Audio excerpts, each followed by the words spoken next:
Jason, encouraging batting performance yesterday afternoon and again this morning, but you must be seriously worried about the bowling after that performance this afternoon.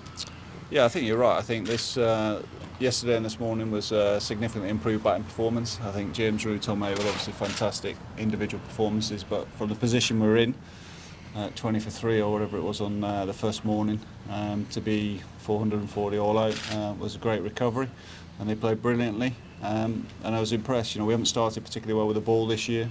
Lewis and Brooksy were outstanding with the new ball, and the surface. There's certainly anything, the assistance that was in the surface in the first morning is certainly not there now, and we weren't able to sustain that pressure for long enough today.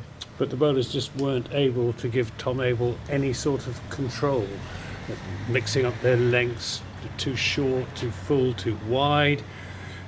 Lancashire have put 302 on the board in 59 overs. I mean, how are you going to stem the flow of runs tomorrow? Yeah, look, it's a frustrating performance. I think, I can't recall a time where we've gone at 5 and over in Championship cricket for a long period. And you're right, we got scored off both sides of the wicket. I think you have to give a lot of credit to the openers for Lancashire. I thought they played outstandingly well. They got through that first period, established a partnership, and then scored quite freely. And again, the context of it is the surface is incredibly placid. You've got short boundaries, but from a skill point of view, certainly the standards that we demonstrated last week at Trent Bridge weren't there today. So we need to regroup tonight and think about actually how we can penetrate the Lancashire lineup and try and get those 9 wickets. But in the absence of Craig Overton and Josh Davey, it does look a weak attack. Look, I mean, that's your opinion, isn't it? I think, for me, if you look at all the records, the reason we've strengthened the depth is we've got incredible records. Lewis Gregory was outstanding last week. Again, great with a new ball. Peter Siddle's record speaks for himself. And they weren't at the best today.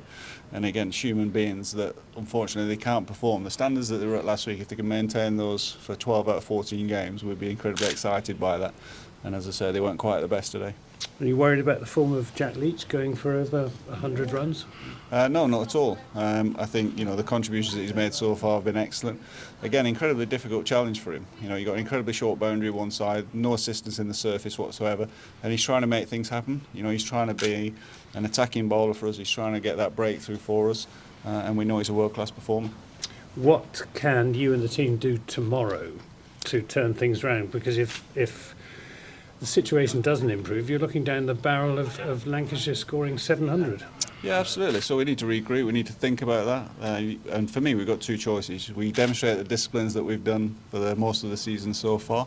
If we can do that, create pressure, that will create opportunities in itself. Or we look at other options where we try and stem the flow of runs, but we need to break the partnership. Is the game safe? Look, the game can still go either way. I mean, we have a great morning tomorrow. Suddenly we get an opportunity to bat, post the total. Every eventuality, there's so much time left. There's 2 days of cricket, weather permitting, still left. And we'll still be looking to win the game.